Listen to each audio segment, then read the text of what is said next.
So over the past few years, we've heard a lot about the popularity of food halls. And we were down near the harbor in the Grandi area, and we saw one of these food halls, so we thought we'd stop in and get some lunch.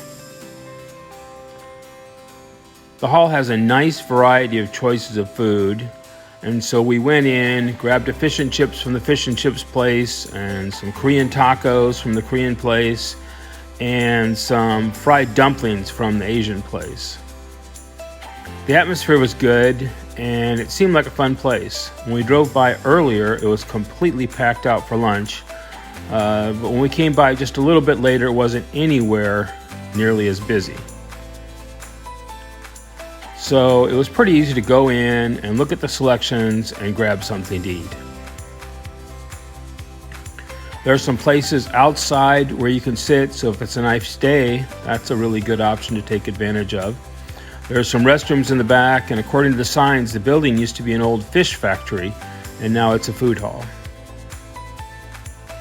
I'll leave a sampling of some of the menus at the end of the video so you can take a look at some of what's offered.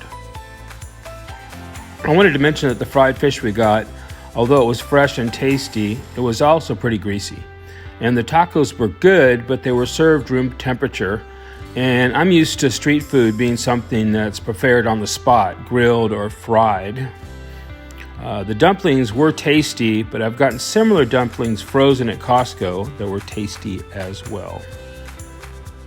I looked at the reviews online, and they're really good for this food hall, so maybe I just didn't pick the right stuff or something.